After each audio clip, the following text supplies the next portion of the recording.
Hello guys, on the 20th of December 2023, this 24-year-old woman by name Hafsat Sorajou killed this 30-year-old guy by name Nafiu Hafizi. She stabbed him several times up to the extent she gave up the ghost.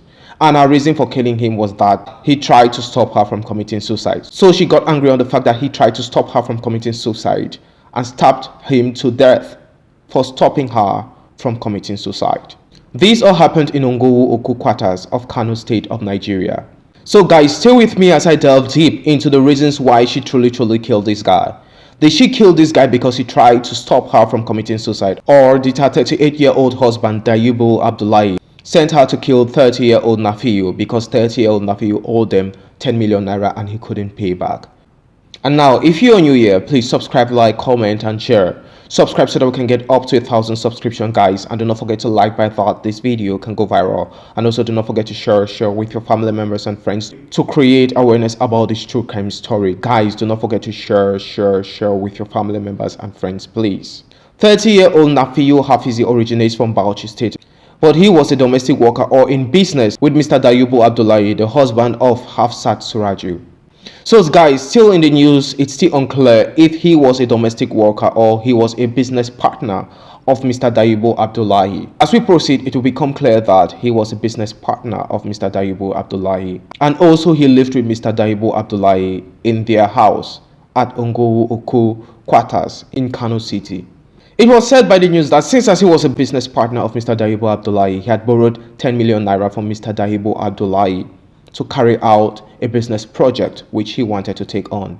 He borrowed this money around January 2021 and he promised Mr. Dayubu Abdullahi that on November 2021 he will start paying Mr. Dayubu Abdullahi 1 million naira a month. Meaning by August 2023 he would have completed his debt of 10 million naira. From January 2022 when he borrowed the money to August 2022 he carried out the business project, but there was a problem. The person whom he carried this project to never really paid back the 10 million naira. So he was unable to reach his agreement with Mr. Dayubu Abdullahi. Since as he could not start paying the 10 million debt on November 2022, he came and had a discussion with Mr. Dayubu Abdullahi that on January 2023, he was going to start the payment of the 10 million debt, that is paying 1 million naira every month. When January 2023 reached, he was still unable to start paying the debt. He pleaded with Mr. Abdullahi that he was going to start paying the debt on August 2023. The man whom he used the 10 million to carry out his project has not paid him back in return because he just celebrated the marriage of his two sons, so he didn't have enough money to start paying him so that he can start paying Mr. Abdullahi. So when August 2023 came, he still couldn't pay the debt, and that was where the problem started. He came forward and pleaded again with Mr. Dayubu Abdullahi that please, I'll pay you 10 million naira. If you can give me November 2023, I'll start paying you the debt, because the man I used the money to carry out his projects in the hopes that he was going to pay me back did not pay me back. So I cannot pay your debt. So give me November 2023. November 2023 reached and he couldn't start paying the debt, the 10 million debt, by paying 1 million naira every month. So according to what the news was saying, Mr. Dayubu hatched out a plan for his wife Hafsat Sorajou to stab Mr. Hafizi, then pretended that she wanted to commit suicide. Then Mr. Hafizi came to his aid to stop her from committing suicide. Then she stabbed him several times because she was angry. She wanted to kill herself. And the D-Day was on the 20th of December 2023 when Mr. Nafiu Hafizi came over to Mr. Dayubu Abdullahi's place to convince him that he should give him more time so that he can start paying the 10 million naira debt. And when he came over to his place, he didn't meet Mr. Dayubu Abdullahi, he met his wife. And it was said that his wife stabbed him several times up to the extent he gave up the ghost.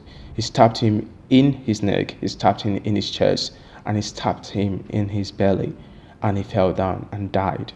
His wife furthermore called her husband that the act has been done. Her husband came over, they tried to hit the body and called the family of Mr. Nafiu Hafizi that Nafiu Hafizi is dead. Since as Mr. Nafiu Hafizi had a health complication, he died in the hospital while he was going through a surgery.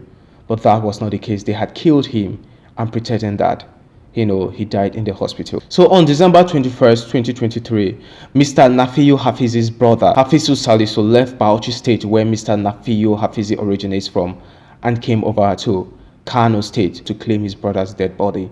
but he met his brother's dead body in the house of Mr. Dayubo Abdullahi, not in the hospital, where Mr. Dayubo Abdullahi said he died while they were carrying on surgery on him.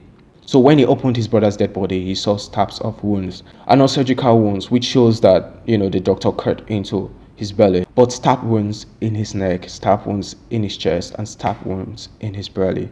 He immediately took his brother's dead body to the hospital to confirm that his brother was dead, and it was later on revealed that his brother is truly dead, and the cause of his death, it was the fact that he was being stabbed several times.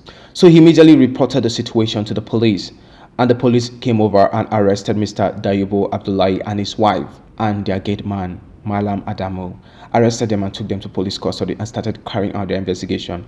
It was there that Hafsat Sorajou confessed to the police that she killed Mr. Nafiu Hafizi because Mr. Nafiu Hafizi interrupted her when she was trying to commit suicide. So she got angry and stabbed Mr. Nafiu Hafizi. But the question here is, if you stabbed Mr. Nafiu Hafizi and killed Mr. Nafiu Hafizi, why didn't you proceed to carry on your suicide? To kill yourself. Why didn't you proceed to carry on your suicide to kill yourself? More so, you would have killed yourself because, even if you don't kill yourself, after that plan for you to commit suicide because Mr. Nafiu Hafizi interrupted you, you've already killed somebody and you are going to, go to life imprisonment or you get a death penalty for killing someone who tried to interrupt you not to commit suicide. So more so, you would have even killed yourself and committed the suicide, but you did not commit suicide. So that is where things turned around on them. Then it was later revealed by family members of both families that Mr. Nafiu Hafizi was indebted to Mr. Dayubo Abdullahi. He had borrowed 10 million naira and he couldn't pay it. The person which he did the project for did not pay him back. So that is why Mr. Dayubo Abdullahi connived with his wife to kill Mr. Nafiu Hafizi because they felt Mr. Nafiu Hafizi had scammed them of 10 million naira and they couldn't take it no more because he was taking time to pay the debt. Each time he was supposed to start to pay the debt, he always come over and pleaded that, the person whom he carried on the project with the money on did not pay him back, so he can't pay them. So guys, what do you all think? I'd like to get your thoughts down at the comment section of what you think about this true crime story. Now, let me give you my analogy first. For Hafsat Sorajou to kill this man, and her confession in court was that this man caught up on her when she was trying to commit suicide, and she hated the fact that the man interrupted her. She stabbed this man. Why didn't she go ahead to commit her suicide if she wanted to commit suicide? So that is the gap of this story, which it's not adding up. That Mr. Nafiu Hafizi was indebted to Mr. Dayubo Abdullahi 10 million naira. It shows that it was the get back which his wife and him connived to kill Mr. Nafiu Hafizi. Then kept the body in their house, then lied that he died during a surgical operation, of which that was not the case. So guys, I'd like to get your thoughts on the comment section of what you think about this true crime story. Thank you.